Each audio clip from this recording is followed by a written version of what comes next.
Assalamualaikum warahmatullahi wabarakatuh. Alhamdulillah wassalatu wassalamu ala rasulillah Sayyidina wa nabiyyina wa maulana Muhammadin sallallahu alaihi wasallam abdi abdillah wa ala alihi wa ashabihi wa man tabi'ahudahu ila yaumil qiyamah. Amma ba'du. Kitab Mukhtarul Ahaditsin Nabawiyah nomor tentang wasiatna Rasulullah sallallahu alaihi wasallam anu diriwayatkeun ku Sayyidina Abu Daud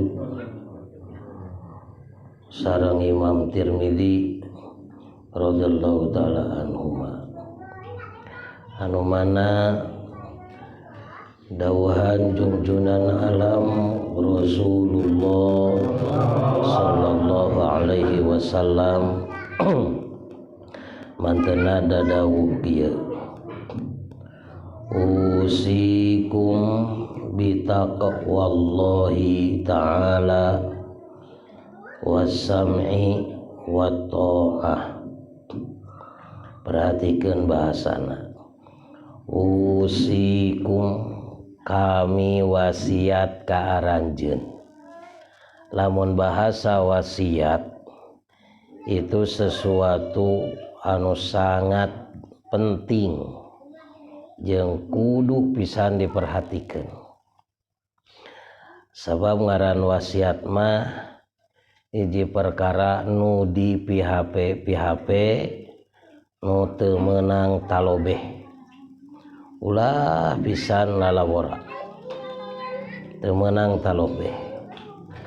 Ari ayeuna nu wasiatna saha? Kangjeng Nabi. Ari wasiat Nabi tong wakaning wasiatna. Anjuranana oge adalah hukum anu teu meunang dipumpang, tinggal komo wasiatna. Baik itu dijalankeunana wasiat pelebah dieu mah rek sabada wafatna geus puguh eta mamanjang, rek dina waktos aya keneh. Ngan ari keur urang mah da geus puguh, Rasulullah teh parantos wafat, berarti sesuatu yang tidak boleh kurang ditinggalkeun sameus. Hiji kitu, kadua moal pati-pati diwasiatkeun kecuali ieu perkara nu diwasiatkeun teh adalah bakal terjadi jeung geus pasti moal boa. Sakual sakitu ngabutuhkeun kana kataki-takian jeung kehati-hatian. Itu matak bahasana usikum, kami ngawasiatkeun ka aranjeun kabeh. Naon nu diwasiatkeunana? Hiji, bitaqwallahi ta'ala, kudu takwa ka Allah ta'ala. Kumaha takwa ka Allah? Sareng geus pada apal. Nyaeta eueuh deui anu digugu teh iwal ti Allah. Eueuh deui anu dipieu anu kurang dijalankeun teh hanya aturan Allah. Sebab di mana seseorang menjalankan aturan Allah, anu geus pasti Allah ngatur, lain ukur urusan Allah hungkul, tapi ngatur jeung urusan-urusan sakabeh hamba-hambana, sakabeh makhluk, sehingga jelema henteu lepas tina sagala aturan Allah. Walaupun urang ayeuna gaul jeung sato hewan, di dinya aya aturan Allah. Walaupun urang teu gaul ge, di dinya aya aturan Allah. Geus puguh lamun bari naon gaul, Ari manusia apanan campur baur, manusia mah geus sidik gaul, da ngaranna oge manusia. Malahan cek ilmu sosiologi mah manusia itu adalah makhluk sosial, makhluk anu sosial, artina yang saling membutuhkan. Nu disebutkeunana teh makhluk yang sangat membutuhkan karena interaksi. Jadi ayat timbal balik. Tak kuasa kitu jelema pasti akan bergaul. Tah didinya ulah poho aya aturan Allah. Urang ngariung kieu dina pangajian ieu oge aya aturan Allah. Urang keur balik ka imah tina pangajian eta ge aya aturan Allah. Urang init ka pasar didinya ge aya aturan Allah. Urang hees di kamar didinya ge aya aturan Allah. Urang ka mana ka meuni didinya aya aturan Allah. Pokona mah cohagna mah teluput dina sagala rupa perkara lahir batin didinya aya aturan Allah. Di mana ngagugu kana aturan Allah ngaranna nu kitu takwa. Ngagugu kana aturan Allah ngaranna teh naon? Takwa. Lamun teu ngagugu kana aturan Allah tak berarti henteu takwa. Ari sabalikna tina takwa artina sulaya. Ari sulaya teh cek bahasa ekstrim nama maksiat doraka. Naon cenah? Dosa. Deh. Lamun urang rek make aturan urang. Nah, nuturkeun ka hayang urang we lain nuturkeun ka hayang Allah, berarti teu nuturkeun aturan Allah. Naon ngaranna? Nah, makanya pantas cek keterangan Allah sangat cemburu terhadap hambanya yang tidak mengikuti aturan Allah. Nu manehna ngikuti karena aturan nafsu we wungkul timurut Gusti teh. Artina Allah benci ya. Boga pamajikan didinya aya aturan Allah, boga salaki didinya ge aya aturan Allah, teu boga salaki didinya ge aya aturan Allah, teu boga pamajikan ge Pak amin didinya aya aturan Allah. Jadi seutak seutik teu weleh aya aturan Allah, di mana mematuhi nu kitu ngaranna takwa.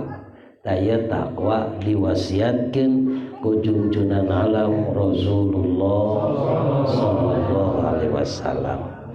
Pikiran heula ayeuna kurang samemeh dituluykeun. Ari sapopoe urang ka ditu ka dieu teh ngagugu aturan pangeran atawa ngagugu kahayang nafsu? Tong dijawab. Oh, cirian kurang. Jam 7 sampai jam 8 pagi mengikuti aturan Allah. Jam 10 sampai jam 11 mengikuti aturan sorangan. Cirina nonton nu teu pararugu.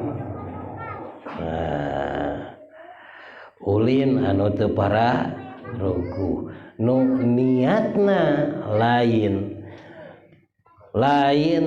limtithali awamirillah, lain rek ngagugu aturan pangeran. Cirian kurang anu menyalahina eta nu kudu ditobatanana. Kartos nah itu moal pati-pati ieu takwa ka Allah diwasiatkeun ku junjunan kecuali ternyata takwa itu mudah dikatakan susah dikerjakan. Diomongkeun mah babari teu pira nyebutkeun naon takwa. Teu pira nyebutkeun naon takwa. Ngomongna mah malahan apanan ku ustad mah di definisian imtisal. Tapi ngajalankeunana aduh Masya Allah salat subuh kumaha teh nya kitu teh. Salat lohor demikian pula. Salat asar apalagi. Salat maghrib sama saja. Salat isya tak ada bedanya, kabeh teu eucereug, bener teu? Kitu eta teh ngagugu aturan Allah olay. Jadi atuh lamun rek dikitu-kitu mah sigah-sigah jauhnya jadi jelema takwa teh. Sigah-sigah karek zahirna eta, karek lahiriahna, acan batiniyahna, hatena urang gumantung ka saha? Apakah nu jadi pamajikan gumantung hatena teh ka salaki atawa ka nu nyieun salaki? Apakah urang nu jadi pagawe hatena teh naha gumantung ka dunungan atawa ka nu nyieun dunungan?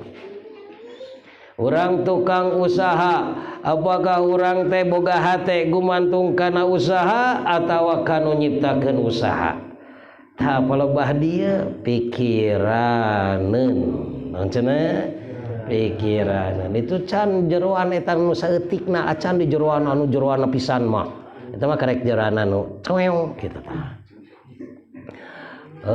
Paingan diwasiatkeun ternyata sesuatu yang bangga teh nu hese lain bangga nu ieu sesuatu anu sulit berat geuningan berat Kang Mamat geuningan hese ngadesel unggal poe di dinya aya aturan Allah.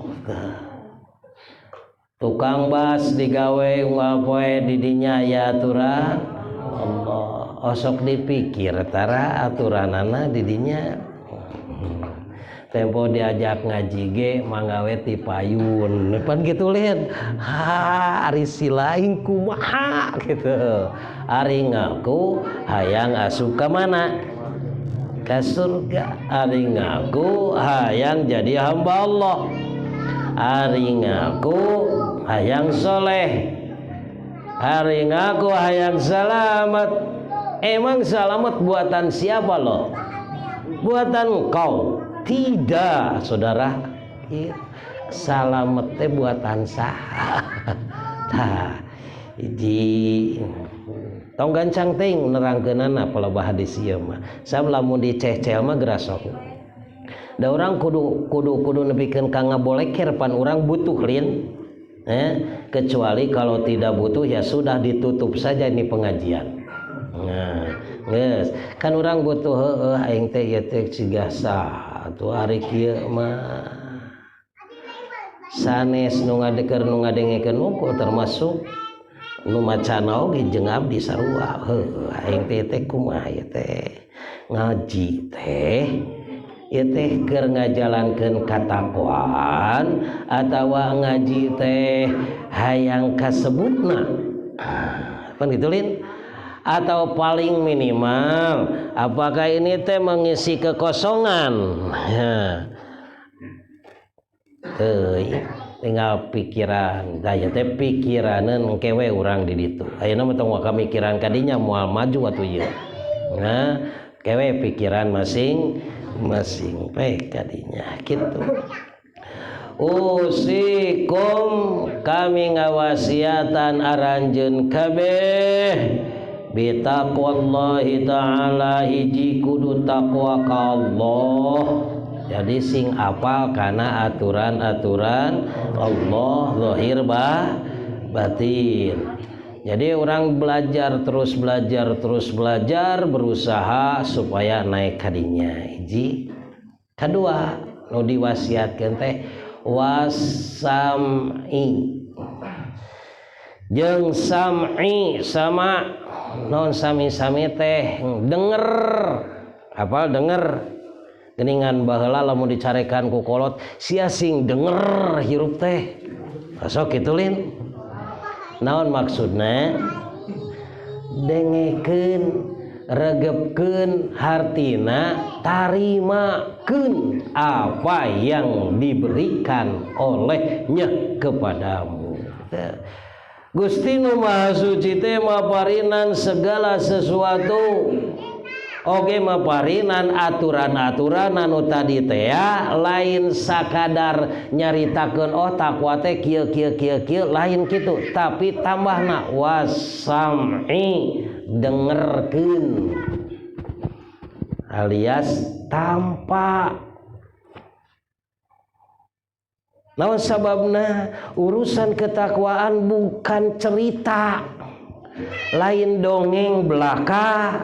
Tapi katakwaan pangna kudu didengar, kudu nepi ka karasa. Naon cenah? Kudu nepi ka rasa. Ari ku urang dirasa-rasa selama ini salat memang alhamdulillah teu pegat nepi ka ayeuna salat terus ngajige terus, tapi naon nu karasa? Da buktina datang ka imah nyabak tarang deui cenah qad aflahal mu'minun. Nu jelema nu iman, anu iman teh adalah dasar untuk mendapatkan ketakwaan. Imannya saja teh geus mendapatkan kebahagiaan. Nah ari urang asup ka imah jol nyabak tarang kunaon sababna? Pang nyabak tarang loba kasusah. Kan kitu lin? Kunaon make loba kasusah? Tong nanya ka batur nu susahna ge ente. Eta sugane teh kunaon make loba kasusah? Nyaeta atuh da pamajikan baeud wae. Tanya atuh kunaon eta boga pamajikan teh baeud wae? Si oreng pamajikanana teu bisaeun seuri. Ya nu tara seuri mah berarti naon? Baeud. Montong susah da itu geus diberena ku nu kitu. Jadi alhamdulillah boga pamajikan teh yeuh teu cunihin. Tara cicirihilan. Nah, da teu bisaeun seuri baeud deh terus. Kitu we. Balikeun we eta teh di mana datang kejadian naon bae. Tarimakeun kurang teh ngarah bisa narimakeun kieu cenah. Cek nu ngabejaan ngarah bisa narimakeun carana teh tidak akan kurang sing boga keyakinan kieu jieun rumusna teh tidak akan terjadi kepada diri kita sendiri baik itu kebaikan ataupun itu kejelekan. Ku bahasa urang dia mah kieu moal pati-pati tiba ka urang kahadean jeung kagorengan kajaba nu jadi sabab utamana urang keneh. Naon cenah? Nu jadi sabab utama naon? Urang keneh. Kunaon pamajikan make jol-jol ngamuk ke ka urang, meureun da urang keneh. Nah, make salingkuh atuh. Gitu kan? Jadi we kapanggih. Gitu. Kumaha salingkuh teh? Salingkuh duit. Panyaho digajihna teh sakitu. Nah hari ka pamajikan eueuh nu nepi hiji oge jol kieu we sia dikamanakeun pan jol kitu lin osok kitu dikamanakeun sugan kurang dikamanakeun eta ku pamit dikamanakeun eta.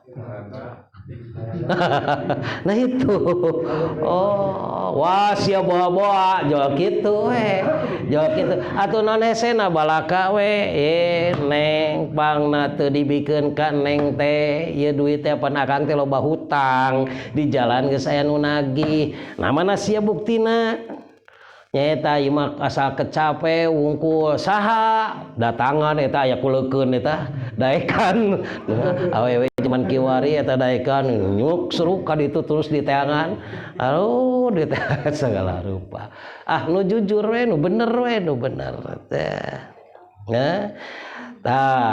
di mana-mana jadi hartina di mana-mana aya kahadean ka urang sabab utamana ti urang moal pati-pati aya kagorengan tiba ka urang kecuali ti saha keneh ti urang keneh kieu wae falsafah nama kunaon eta suku beut katinggang coet batu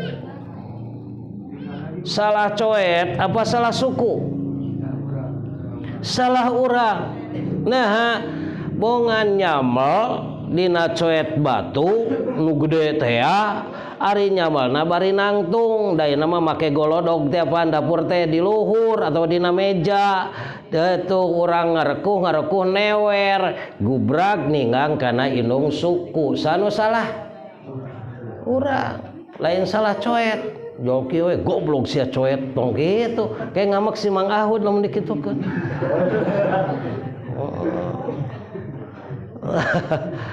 salah sasaulah urang nama ke salah urang bongan atuh da nuna coet nyaho coet batu dituna di luhur nya pasti ninggang kanu dihanap ari nu dihanap naon indung suku coba lamun dibalikeun indung suku tuna dina meja coet dihanap model kitulah tak seperti itu jadi moal pati-pati tiba kahadean atawa kagorengan kecuali sabab utama nama naon gara-gara urang kene matak jawe nah make kudu denger make kudu make sam'i sunnah khulafair rasyidin al mahdiyyin ge nu mana pan teu apal kabeh teu apal ku sabab kabeh teu apal kan bingung matak nu sederhana nu tadi sekali deui nu diwasiatkeun ku Kangjeng Nabi hiji naon takwa ka Allah kadua naon kudu daek sama narimakeun sing denger katilu taat alias tunduk patuh sok sanajan saha bae tah urang sing apal ku Rasul teh ieu dibaparinan warning sesuatu yang berbahaya jaga bahwa jelema anu hirup jaga sabada Rasul ari lain jaga ayeuna bakal manggihan ayana ikhtilafan katsira bakal loba pertentangan loba perbedaan pendapat tong gempeur kitu artina tong naon cenah tong gempeur kumaha alaikum bisunnati wa sunnatil khulafair rasyidin al mahdiyyin cekel we sunnah nu dua eta hiji sunnah Rasul dua sunnahna para khulafair rasyidin saha khulafair rasyidin nyaeta para sahabat jadi sunnah Rasul jeung sunnah sahabat naon ari nu disebutkeun sunnah teh hadis teuing tanyakeun we ka ahli sunnah naon sunnah teh lamun sebutkeun hadis pan aya para sahabat beureunan hadis sahabat kitu lin jadi atuh kumaha naon kitu we pokona mah sunnah cekel sunnah Nabi sunnah para sahabat sapalina nyebatkeun sunnah teh kalakuan atuh tinggal turutan we kalakuan Nabi tinggal turutan we kalakuan para sahabat tamassaku biha wa addu 'alaiha bin nawajid cekel pageuh ulah lesot cekel pageuh tah ieu nu dicekal tah kurang cekel pageuh sing pageuh bisi kabur terus naon deui addu bin nawajid gegel kumaneh sok gegel paingannya sigana baheula sok aya geuningan urang teh hese-hese teuing apal meureunnan urang duruh ke ieu teh tuluy kana cikopikeun tuluy diinum sigana meureun ti dieu nya addu bin nawajid lain maksud gegel kumaha teh maksudna cangkem ku urang teh ulah lesot cekel pageuh teh pake tulusina menjadi jiwa jiwai sina asup kana anggahota badan nu tadi teh singkarasa gitu. Wa iyyakum wa muhdatsatil umur jeung sing-sieun aranjeun kabeh urusan-urusan anu anyar. Lamun aya urusan-urusan nu anyar, hartina urusan-urusan nu anyar teh ieu sesuatu yang keluar alias anu teu aya rujukanana, baik rujukan secara langsung, baik secara tekstual, nah kana Quran atawa kana hadis Nabi atawa kana qaul para sahabat, kana kajadian-kajadian aranjeunana, lamun teu aya rujukanana hartina sesuatu anu anyar. Atau tidak ada di sana di sini, cuman ini bisa ngarumus tidinya, alias bisa menghasilkan daripada Quran, bisa menghasilkan tina hadis, bisa menghasilkan tina qaul sahabat gitu. Akhirnya jadi kesimpulan seperti ini. Tah eta mah ngaranna istimbat, masih aya keneh rujukan eta mah. Lamun masih kene aya rujukan, sesuatu anu masih kene aya rujukan gitu kan, walaupun secara tekstual teu aya tetapi di jerona sama gitu kan. Nah, nu disebut maqasidus syar'i tujuan daripada agama. Nah, taya itu mah masih kene aya rujukan, teu disebutkeun muhdatsatil umur eta mah.